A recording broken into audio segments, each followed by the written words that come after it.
Magandang hapon po mga Pops. Isang oras naman tayo magkukwentuhan ngayong araw na ito. Ako po si Jay Taruc. At ako naman si Jolly Alarcon. Pag-uusapan natin ang latest sa riding community rito sa Ride Radio. Nakatutok kayo ngayon sa Signal TV Channel 1. Live din po kami sa aming facebook.com/1ph on Signal at syempre sa YouTube. Hanapin lamang po ang 1ph.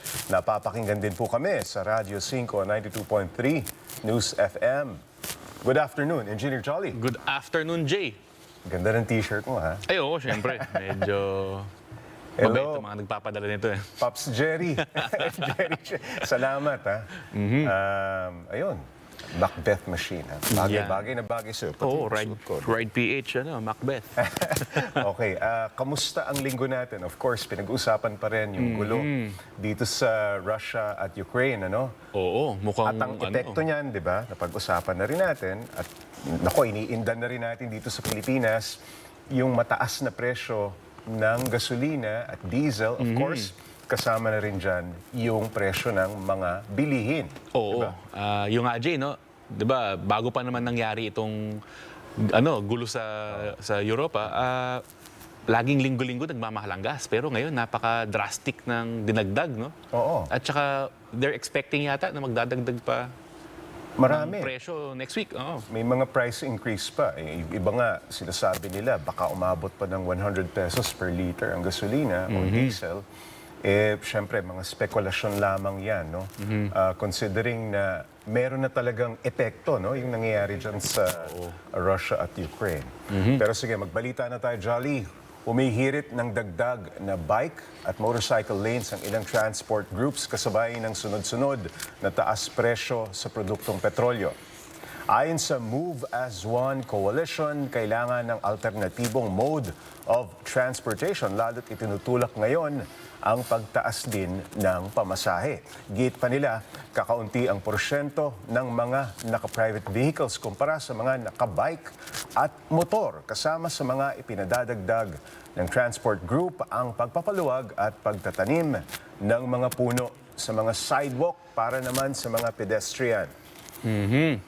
Alam mo, Jay, malaking bagay yan, no? Kasi at least na-recognize nila na itong mga alternative modes of transportation is viable at saka nakakatulong din talaga sa taong bayan. Alam mo, Jolly, matagal na naman yan, eh. Marami nang nagbumotor before, no? I'm talking about the pre-pandemic situation, di ba? Maraming mahilig sa bisikleta. Pero noong 2020, nung nagsimula yung mga lockdown na yan, doon na na-appreciate, di ba? Ay, pwede pala magmotor, okay pala magkaroon ng motor, at mas mabilis kang nakararating dun sa pupuntahan mo, mas matipid sa gas, no? Yung mga nangyari kasi sa atin, number 1, pandemic. Number 2, itong nangyayaring pagtaas ng presyo ng produktong petrolyo. Dito na natin nakikita na hindi lang pala ito leisure, hindi lang pala ito, kumbaga necessity rin pala ito. Diba? Yun nga, Jay, no? Kasi lalo na sa atin, di ba? Lalo na kung mga naka-big bike ka, ang nakikita ng mga tao is kung naka-motorsiklo ka, isa siyang hobby or leisure, di ba? Pero isa rin kasi ang mga motorsiklo, abot kayang mode of transportation. Besides nga na mura siya kumonsumo ng gasolina, mura na rin kasi ang nakakabili ng mga motorsiklong pang-commute, di ba? Two things, Jolly, di ba? Number 1, kung ikukumpara mo sa kotse, mas mura. Di ba? Number 2, kung halimbawang magpa-public transport ka naman, kulang din. Oo. Diba? At nagtataas din ang pasahe. Oo. Diba? And yung presyo ng gasolina, mas maliit ang konsumo ng isang two-wheel kumpara sa isang four-wheel. At the same time, ang maintenance costs mas mababa din sa motorsiklo. Pagka nasa iyo na yung motor, mas madali mo na magagastosan o mabibigyan ng budget. Diba? Ayun, ito Jay, posible pang pumalo sa 100 piso ang kada litro ng gasolina. Sabi ni Energy Secretary Alfonso Cusi, nakadepende ang presyo ng produktong petrolyo sa world market. Sa ngayon kasi, nasa $125 per barrel ang presyo ng gasolina. Kasabay dyan, nagbanta ang ilang transport group na magsasagawa ng tigil pasada simula March 15 para isulong ang pagsususpindi ng excise tax sa mga produktong petrolyo. Mula noong Enero, umabot na sa 13 pesos kada litro ang kabuoang itinaas sa presyo ng gasolina.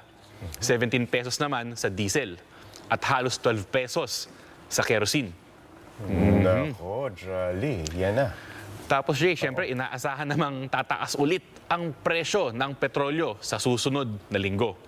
Sa forecast ng Unioil, 12 pesos ang dagdag presyo sa kada litro ng diesel at hanggang 7 pesos naman per liter sa gasolina. Yan ang nga ba sinasabi natin di ba? At saka Jay, syempre, no, yung nga nabalitaan tayo na nagmamahal ang gas, very drastic ang pagmahal ng gas, pero yung pasahe, di ba, sa public vehicles, hindi proportion dito sa pagmahal ng gasolina. So medyo nalulugi din yung ating mga operators. Naging malaking issue yan the past week, no? Sa mga balita, no? Of course, yung mga transport groups na iba, hati din sila. Yung iba natutuwa na may magkakaroon ng fuel subsidy. Pero yung iba naman, parang band-aid solution lamang ito. So, ano yan? Normal na reaksyon yan sa sektor ng mga tsuper dahil silang unang-unang na-balljack nitong pandemya, di ba? Oo. At saka, nawala ng pasada. Sila yung very vulnerable nga sila dito sa mga pagbabago, no? Yung pagmahal ng gasolina, yung nagkaroon ng mga pandemic, di ba? Yung mga nililimit, yung mga passenger capacities. Sila yung... Sapul kagad sila. Oo, sila yung dahado dyan, Lalo na kung arawan yung yung take-home pay mo, di ba? Yung mismo kikitain mo sa araw na yon, hand to mouth. Pagka talagang nabawasan yung kinikita, gutom talaga abutin. Ayun, oo. Okay, nakatanggap naman ng iba-ibang reaksyon ang pagbibigay ng fuel subsidy ng gobyerno na magsisimula sa susunod na linggo. Ito yung sinasabi ko, Jolly. Malaking tulong na kasi para sa iba ang 6,500 na ayuda, lalo na sa mga delivery rider, TNVS at tricycle drivers, kasama na sa mabibigyan ng ayuda. Pero ang ilang tsuper, napapakamot na lang ng ulo sa panibagong band-aid solution sa kanilang kalbaryo. Tatagal lang daw kasi ng ilang araw ang fuel subsidy sa sobrang mahal ng gas. Kaya't kung hindi mapapababa ang presyo ng langis, dapat raw na taasan na lang ang pamasahe. Hiling rin ng mga tsuper na idiretso sa kanila ang ayuda at huwag nang padaanin sa mga operator. Ito na nga ba Yung 6,500, kung iisipin mo, kesa wala, di ba? Oo. Kesa wala, okay, tatanggapin ko yan sa gobyerno. Ang problema, marami rin ang may opinion na sana aabot ang 6,500. Napanood ko nga dun sa balita, no? Dun sa report ng ating mobile journalist, ang sinasabi niya, ng mismong chopper, siguro around 1 to 3 days no, magagamit din. Pero ika-4th day, 5th day, wala na. Problema mo na. Nalusaw na yon, di ba? Sa taas kasi ng presyo ng produktong petrolyo. Ito nga rin, Jay, na nakakalungkot kasi syempre itong mga public utility drivers, mga operators, basically, Jay, dyan nakaasa yung marami nating kababayan di ba? Pasok sa trabaho or pumunta sa kung saan man, di ba? Dapat sila nga yung natututukan lalo na sa mga sa mga ganitong mga pangyayari. Ang hirap timplahin ng mga nangyayari, Jolly, no? Kasi yung iba, syempre, isipin mo, taas na lang natin yung pamasahe ng mga tao. Pero marami rin sa mga kababayan natin na dating sumasakay ng public transport, nag-iisip na rin magbisikleta na lamang. So mababawasan ka ng mga pasahero. So isang bagay na pwedeng i-consider yun. No? Pero yun nga, ang hirap timplahin. Balance Sala sa init, sala sa lamig. Kasi eto na nga, may ayuda na nga kami at pag-aaralan namin kung pwede pang itaas yung ayuda. Diba? Ito, Jay, pampagood vibes naman. Sa mahal ng petrolyo, dinaan na lang ng ilang motorista sa biro ang kalbaryo. Tulad ng isang teacher sa Kabanatuan na nagwala ng literal na tumaas ang presyo ng gasolina sa harap niya. Kuya, wag! Wag! Kuya, huwag gawin dyan!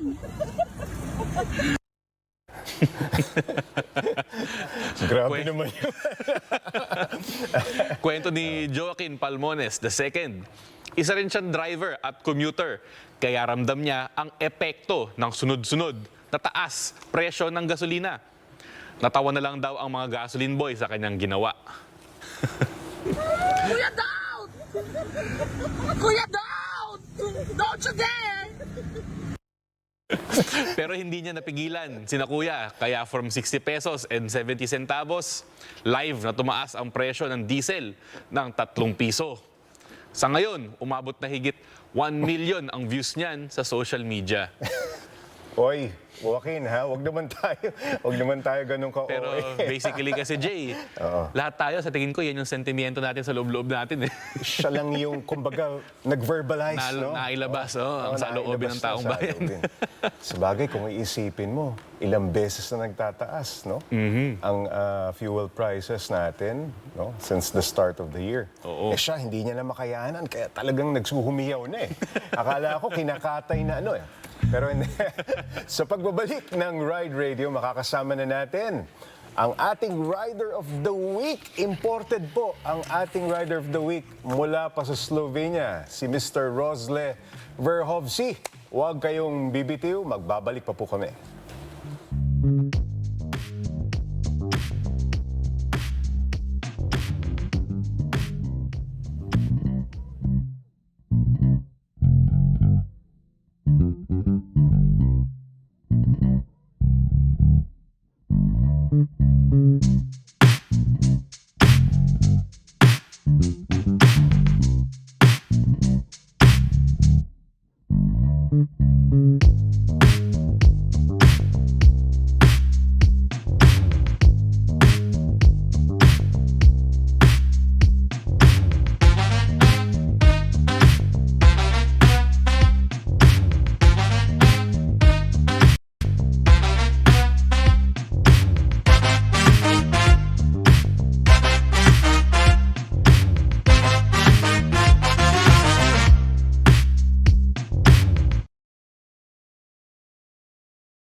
Nagbabalik po ang ating programang Ride Radio. Nakatuto kayo ngayon sa Signal TV Channel 1. Live din po kami sa facebook.com/1ph on Signal at syempre sa YouTube.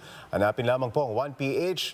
Napapakinggan din po kami sa Radyo 5 92.3 News CFM. Ako, Jolly, hindi na natin patatagalin pa. Makakasama na natin ang ating Rider of the Week.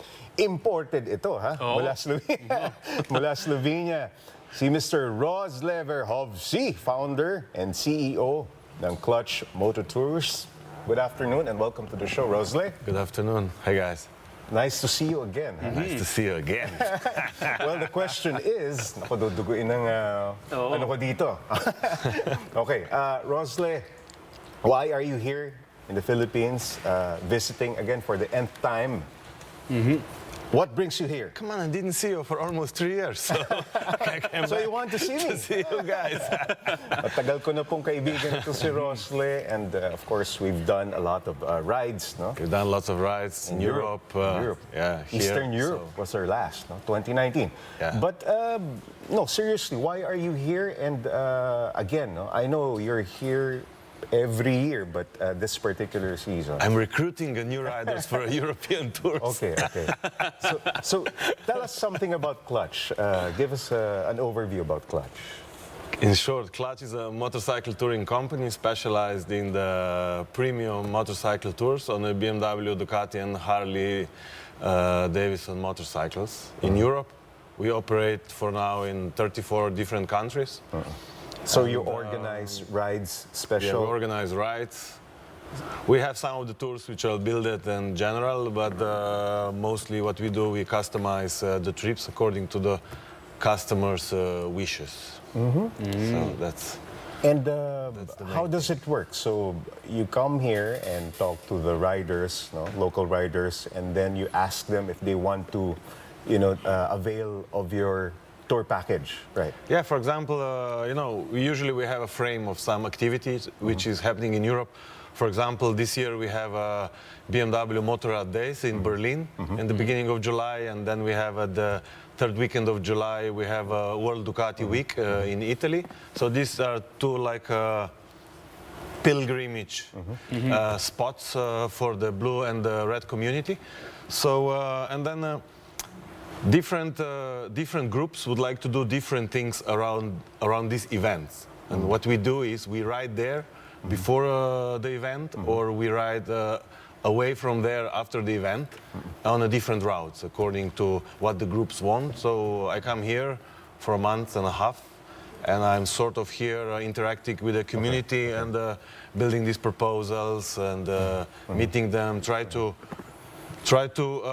polish it the way that community will be happy and the riders will be happy. So that's the main purpose of visit. Plus meeting old friends, plus riding Ironman. Yeah, Ironman is just around the corner. Jolly. So if there's a like BMW Motorrad Days or the Ducati Week, you go here for the Boss Ironman. Yeah, I'm repeating the Boss Ironman this year. I was riding it the first time in 2019, and now, I'll do it again. But it seems that in Europe, they're already laxing the lockdowns because these events are already popping up. Yeah, actually, for example, when the Philippines opened for the tourists on the February 10th, parallelly plus minus a week, the Europe start also Opening up. Yeah, opening up, canceling all the restrictions. So in the meantime, when I'm here, I mean everything is back in the normal. Not only in Slovenia, which was semi-strict comparing to some other countries. I was going to ask, because you're here inviting Filipino riders to ride around Europe, but how's the situation in Europe? I mean, would it be easy for me or safe for me to go there and probably ride a motorcycle? And how's the situation there, the pandemic situation? Pandemic situation is, there are still small restrictions like a personal hygiene. Hygiene. Yeah. Okay. And wearing masks, they're only in some particular closed areas, but otherwise all is open. Actually, the life is like it was before. So looking from this point of view, as long as you have a vaccination, you have a vaccination card, which actually is your ticket to board the plane and land in Europe. I mean, everything is normal there. And of course, speaking of the pandemic situation, there's also this conflict. We have Russia. another pandemic, so we're just Slovenia, is it really, is it near, anywhere near or affected by the conflict between Russia and No, Ukraine? I mean, just to understand it, there is one country, we call it Ukraine, and that country is attacked by the Russia from the Russian side, from the area, from the western part, where the Ukraine is bordering Russia. So what we don't do is we don't do the tours there anymore, because we have one very popular tour around the Black Sea coast, which is now on hold. And I was on that tour. It's gonna be on hold for a while. But the rest of the Europe, it's like an in-house Ukrainian conflict. It's going inside Ukraine. So you only get in troubles if you want to go to Ukraine at the moment. But the rest of the Europe is normal. It's like, for example, when there was a few years ago, when there was a conflict in Mindanao on a peak, the European news were talking about the war in the Philippines, and we were having fun around Manila, riding around North Luzon, it's the same thing, So it's something there. If you don't go there and mess up with that area, it's fine. So what are we doing this year? It's all this Western European located, and I mean life will be normal there, and no worries about Ukrainian conflict and what we are planning to do. Jolly, I was talking to Rozle a few years back, and I was asking him, maybe the Philippines can learn something about the motorcycle tourism that you're doing, no? Inviting Filipino riders going to Europe, and probably we can do the same. We can invite the riders from Europe to ride here in the Philippines, especially that we're full on and we're all out promoting our motorcycle tourism, domestic tourism, and the revenues are very important to us. So what can we learn from this business model or your clutch model? I mean, one of the reasons what I'm doing with Clutch Moto Tours is more entrepreneuring. I'm doing things no one didn't try before. So it's sort of trying the new fields, open the new markets, and things like that. That's why when I came, I was first time in the Philippines back in 2010 with my old job that was an international tour guide and tour director, escorting groups all around the world for tourism, travel, having fun. But then in 2013, when I started with motorcycle tours on my own, and before I was freelancing for the other motorcycle touring companies as a guide. Then in 2016 I came here to see the situation in the Philippines.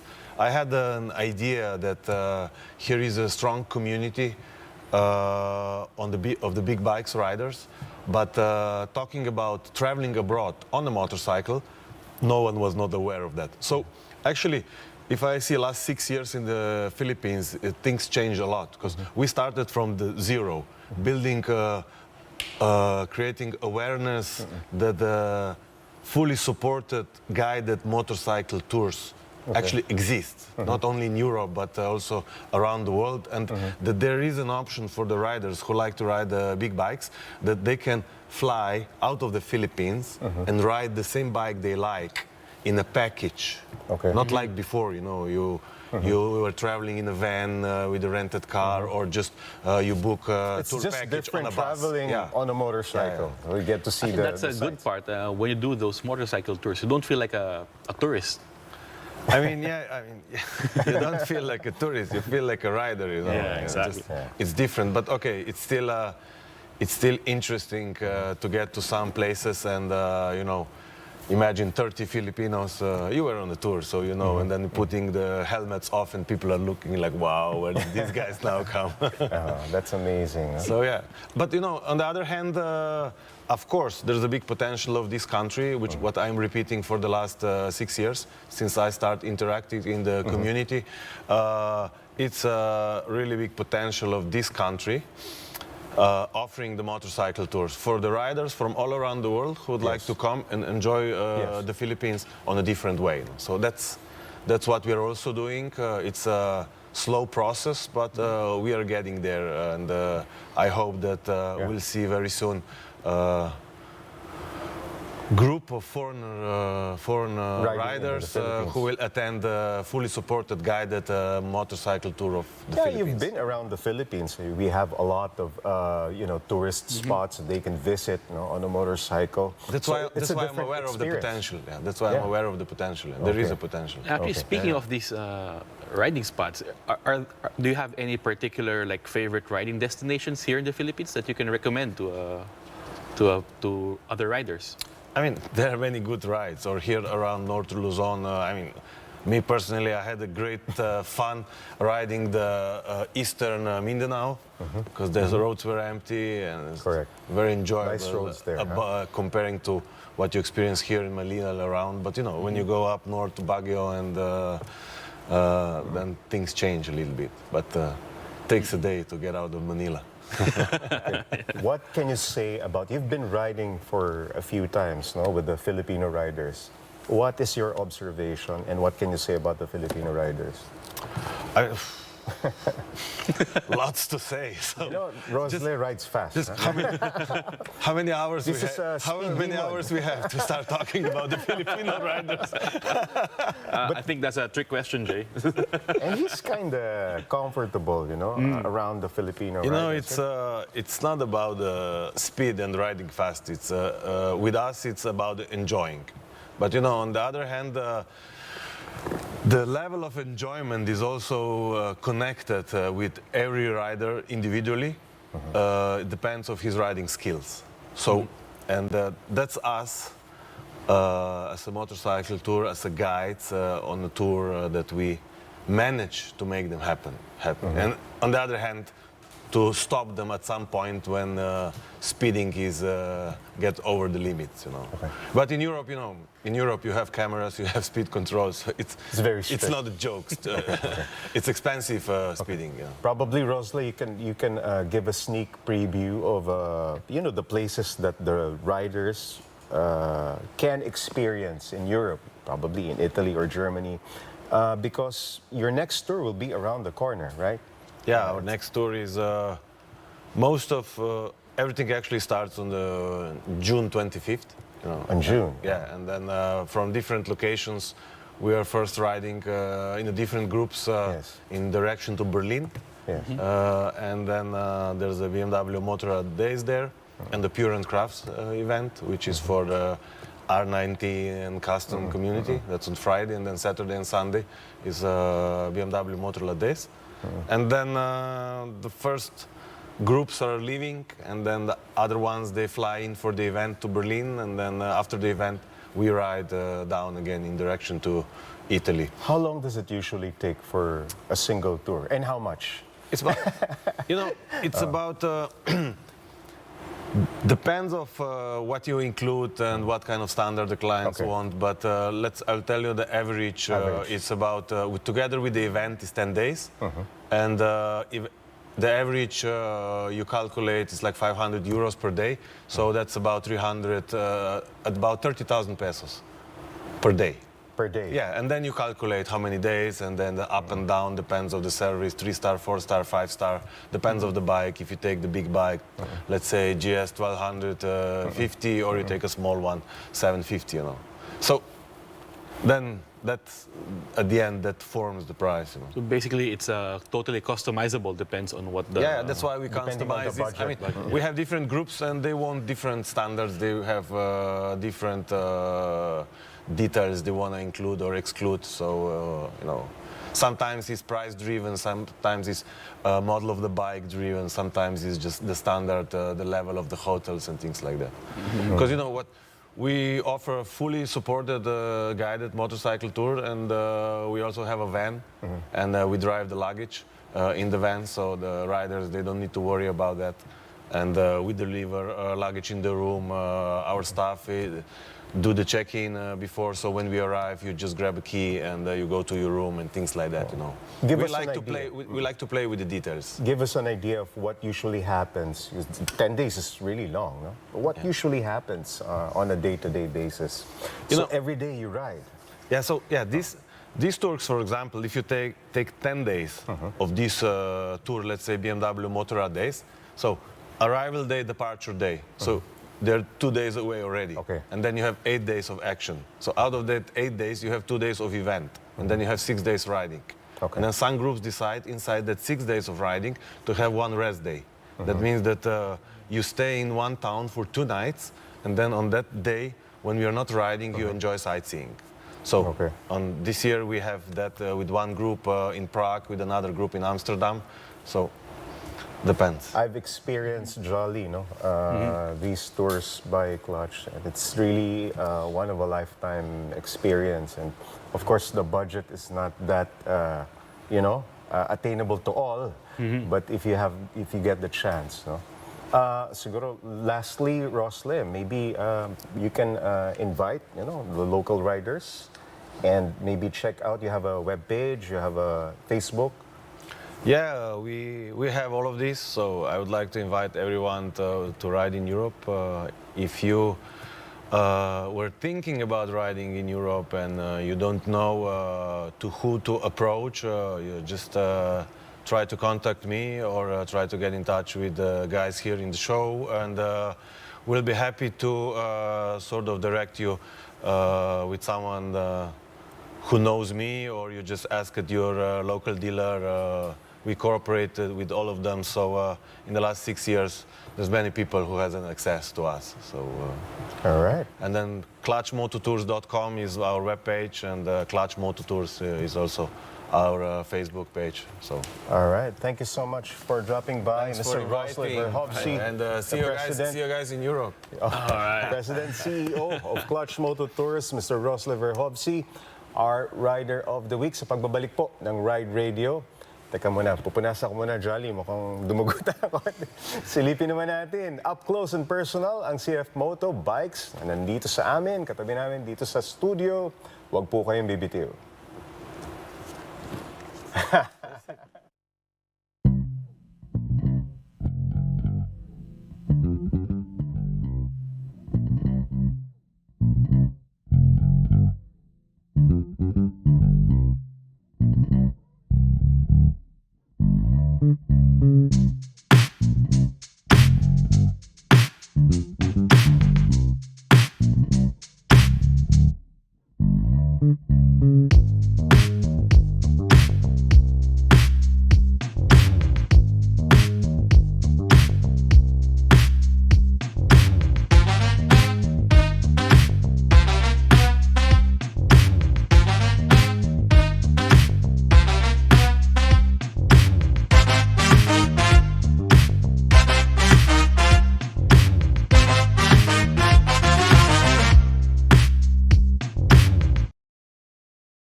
Nagbabalik po ang Ride Radio. Nakatuto kayo ngayon sa Signal TV Channel 1. Live din po kami sa facebook.com/1ph on Signal. At syempre sa YouTube, hanapin lamang po ang 1PH. Napapakinggan din po kami sa Radio 5, 92.3 News FM. Jolly. Yon para sa ating ride reviews ngayong Sabado. Pag-uusapan natin ulit ang CFMOTO 800MT Touring at CFMOTO 800MT Sport.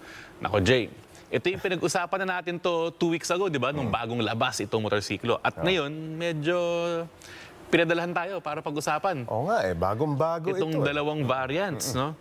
So, Jay, alam naman natin ng CFMOTO, di ba? Medyo, sila, no? Affordable bikes. Pero, pagdating sa mismong actual product, kita mo naman na walang tinipid pagdating sa mga pyesa.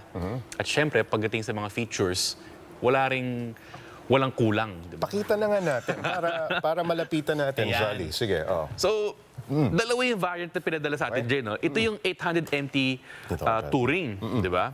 So, ang pinagkaiba naman ng Touring dito sa Sport is that yung Sport, naka-mag wheels. Okay. Tubeless. Oo. Pero itong Touring kasi, naka-wire wheels. Okay. Pero Jay, kakaibang klaseng gulong ang ginagamit nito kasi ito naka-wire wheels, naka-rayos, pero tubeless. So kahit napako ka, di ba? Or abutin ka ng puncture off-road, hindi ka mababalaho. Umpisahan natin dun sa application ng bike, no? Ginawa talaga Yun, ito oo. para sa malayo ang biyahe, tama? Oo, alam naman natin, Jay, di ba? Ang So ito, CFMOTO. importante ito. Oo, CFMOTO kasi, Jay, alam natin may partnership with Okay. KTM, di ba? Na alam naman nating mga batikan pagdating sa pag-design ng mga adventure bikes. Oo. Ngayon, isa ito sa mga unang adventure bike din na ginawa ng CFMOTO. Okay. So pagdating sa mga features, medyo kitang-kita natin dito na medyo mana sila ng unting technical expertise sa kanilang partnership with KTM. What's so special? Anong highlights ng motor? Sige. Nako, Jay, una, besides yung presyo, yung mga features nitong CFMOTO, halos the same sa mga flagship models. Di ba? Usually, alam natin, di ba? Yung mga sikat sa adventure bike segment, di ba? Yung mga GS, di ba? Yung mga KTM 1190. Medyo technically advanced, di ba? Technologically advanced. Oo. Pero ito, Jay, hindi nagkukulang. So, kitang-kita natin, di ba? TFT screen, di ba? May mga riding modes. Okay. Na switch mo yung mga ABS, traction control, may cruise control. Okay. So, di nakakapagod. Built-in yung mga fog lamps niya, ng mga LED na. Ito, yung mga fog lamps na naka-incorporate, naka-integrate. And then, Oo, of kita course, mo, all the ayun. guards are, I think, meron Standard, na. standard. So makita mo may Engine mga guard. crash guard, tapos may mga hand guard. Tapos standard dito sa 800MT Touring is may bash plate. Okay. So kahit may mag-offroad ka, hindi ka natatakot na sumampa Tama sa mga bangketa, sa mga troso, sa mga bato. Then pagdating sa gulong, gumagamit ito ng dual sport na tires. Which is, sabi nga nila, makapit off-road, may kapit din on-road. So, sakto siya sa pagka 50-50 ng motorsiklo. Oo. Yung mga premium bike features parang nandito na, no? Parang hindi ka na maghahanap ng kulang, no? Almost complete na ito. Wala na, wala ka nang gagalawin dito. Tapos, ito pa nga, Jay, standard na sa kanya itong mga rack ng mga panniers. So, CFMOTO, they sell their own mga side panels, diba? So, mga side cases, or pwede kayo magkabit ng sarili mong aftermarket. Okay. Nakaabang na lahat. Isang tanong siguro is, ang 800cc ba, displacement, is enough na? More than enough? Able na ba? Oo, yan? Jay. Alam naman natin, Jay, di ba, mga 10 years ago, karamihan ng mga adventure bikes, malalaki. Kasi malalaki yung mga makina, di ba? 1200cc, 1150, 1000cc. Ngayon kasi, Jay, they can afford to make the engine smaller, tulad dito, 800cc. Kasi medyo nag-progress na ang technology, eh. Yung performance margin ng mga 800cc na makina, kaya na makipagsabayan sa mga 1200cc noong panahon. So, besides sa mas matulin itong makina, mas magaang. At saka syempre, mas madali gamitin. Yung technical specification naman, for example, yung okay ba sa mga Pilipino sa average height and of course yung bigat ng motor? Yan yung laging problema natin sa adventure bike kasi syempre, nagmula ang adventure bike sa mga European people na medyo matangkad, di ba? Mga mga Asian fit, medyo hirap, di ba? Pero since yung ergonomic-wise, Jay, kita mo naman yung upuan, mababa, relative sa motorsiklo. Pero hindi nagsasacrifice, mataas pa rin ang kanyang ground clearance. Okay. Tapos, Just to give the audience an idea, pwede ko siguro i-mount Oo, ito. sige.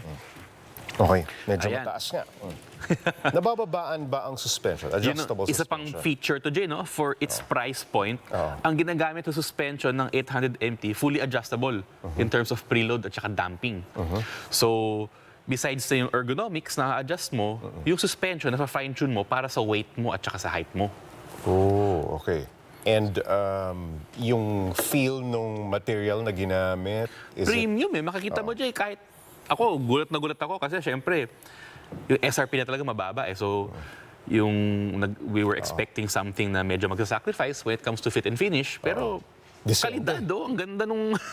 Decente. At saka, oo. Gusto ko itong itong TFT. Oo.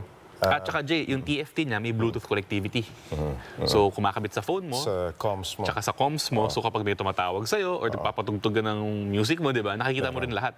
Okay. So, it adds din sa safety ng motorcycle. Okay, sa market segment ng, for example, yung malalaking adventure bike, would you consider this na medyo meron ding magkakaroon ng audience, magkakaroon ng... Tingin ko, Jay, kasi alam mo, yung ang adventure bike segment, ano yun eh, dominated ng mga premium brands dati, di ba? Like BMW, Ducati, di ba? Ngayon, nung pumasok tong CFMOTO, which is, they have a technical partnership now with KTM.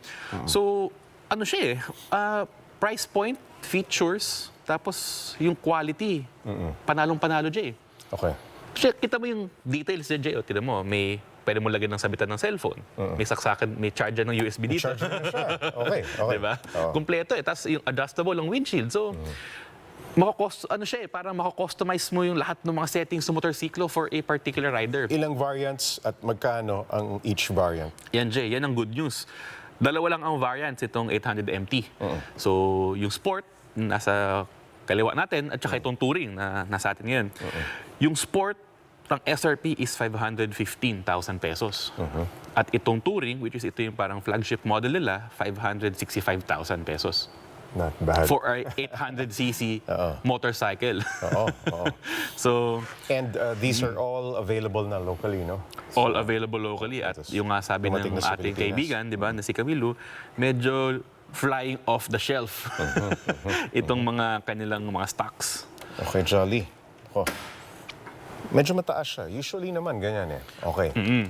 Medyo i-check out nga natin itong kabila Ayun, naman, sige. Jolly. So, ito yung yung kabila. Ito yung MT-800 Sport. So, ito yung mas mura sa dalawa. The same seat height o... Almost, siya, Jay, same seat height, same yung suspensions, basically same lahat ng hardware. Pareho. Ang nagkaiba lang is gumagamit siya ng cast na mag wheels. Tapos yung bash plate, hindi standard sa kanya. By the way, 5'10 po ako, so parang yung reference nyo, kung makikita nyo, medyo nakatipto ko ng konti, hindi hindi siya lapat. Pero kasi Jay, yun din yung compromise sa isang adventure bike eh. Clearance, ground Dapat clearance. off-road capable siya, so kailangan itaas yung ground clearance. Medyo may kataasan siya compared sa mga ibang motorsiklo. Okay. Ano lang pagkakaiba ng dalawa? I mean, except for the obvious na gulong, no? Yung rims, yung lights ba? Pareho bang may lights? Same, parehong may fog lamps. Basically, Jay, yun lang yung pinagkaiba. Yung rims lang, yung gulong. Rims at saka crash, yung bash plate. Bash plate. Pero in terms of tank size, suspension height, yung power, performance, lahat, pareho siya. Ang fuel capacity, gaano kalaki ang tangke? Actually, hindi ko nabasa kung ilan yung actual capacity niya. Pero ang projected nila kasing range ito is mga around 300 kilometers sa isang full tank. 300 kilometers. So, angkop siya pang biyahe. Okay. Pwede na. Oo, Hindi ka na yung pahinto-hinto ka, di ba? Ayan. Okay. And ano ang verdict Nako. natin? Hindi mo pa nasakyan to, nasakyan mo na? Well, nasakyan ko na, pero kasi nga, di ba, yung mga demo bike sila, dalawa lang, nagkaubusan agad kasi nga, medyo pinagkakaguluhan to ngayon sa ating, sa ating mundo. Naikot ko lang sa kanto. So, di ko pa na testing talaga ng in-depth. Pero, okay siya, Jay. As in, nung ginamit ko, nung saglit lang na yun, decent bike siya. As in, wala kang masasabing problema sa kanya. Sa upcoming Ride PH Season 7 natin, we'll be getting to see a lot more action from the CFMOTO bikes. No? Not just the MT, but also the street bikes. Oo. Para ano natin, Yan, matas natin ang gusto. yung mga CLX. Oo. Yan ang ano natin Yan ang palagi nating inaambisyon, di ba? Sa Oo. ating show. Okay, marami pa tayong pag-uusapan sa ating pagbabalik dito sa ating programang Ride Radio. Diyan lamang po kayo.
Nagbabalik ang Ride Radio. Nakatuto kayo ngayon sa Signal TV Channel 1. Live din po kami sa facebook.com/1ph ang Signal. At syempre sa YouTube, hanapin lamang po ang 1ph. Napapakinggan din po kami sa Radio 5, 92.3 News FM. Pamahal na ng pamahal, Jolly. No? Kanina pa na ng presyo ng petrolyo. Kaya naman para sa ilang motorista, may paraan po para mas makatipid. At ano nga ba ang mga diskarte nila ngayon? Para bigyan ng mukha ang balita, Mobile Journal King Senko. Mga paps, makabutas bulsa na talaga ang presyo ng mga produktong petrolyo ngayon. Kaya naman, para-paraan na lang para makatipid. Kung dati-rati ay nakakotse o nakavan tuwing may lakad, ngayon, nagbibisikleta na lang ang negosyanteng si Vin. Sa tuwing may errand kasi siya sa kanyang business, inaabot ng 500 piso ang gastos niya sa pagpapakarga pa lang ng krudo. Sakit sa bulsa, paps. Kaya naisipan niyang magbisikleta na lang. Tipid na sa gas, eco-friendly pa. Number one, mahal yung gasolina. Tapos, sabihin natin traffic din naman dito sa Calamba eh. Bukod sa 500 pesos, halos 40 minutes daw na biyahe rin ang natitipid niya.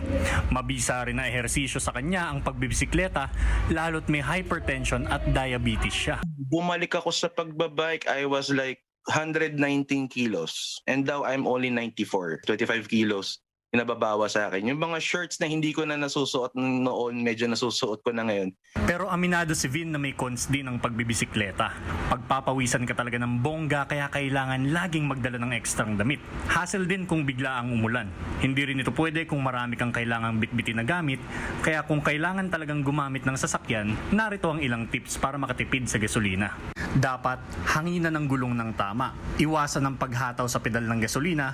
Dahan-dahan lang din ang pagpapatakbo at pagpreno. Planuhin ng mabuti ang biyahe, tanggalin ang ekstrang bagahe at kung may choice, mag-carpooling. Gumamit din ng lighter vehicle na mas matipid sa gas tulad ng motorsiklo. Kung hindi naman sobrang kailangan magsasakyan, bukod sa pagbibisikleta, mag-commute at maglakad na lang. Uy, teka mga paps, may bonus tip pa si Vin kung kailan lang dapat magdala ng kotse. Siyempre, pag may date ka, since I'm not married, Mga paps, hindi man natin mapigilan ng taas presyo ng mga produktong petrolyo, marami namang paraan para hindi tayo umaray sa presyo. Mobile Journal, King Senko po, hatid ang muka ng balita. Ayun, wala na tayong oras, Jolly. Magkita-kita tayong muli rito sa Ride Radio sa susunod na Sabado. Ako po si Jay Taruc. At ako naman si Jolly Alarcon. Kami po ang 1PH Teleserbisyo para sa Pilipino.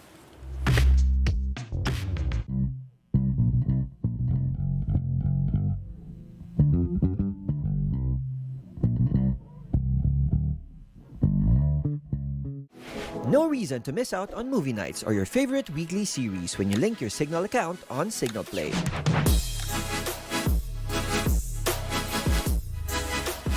Just log in to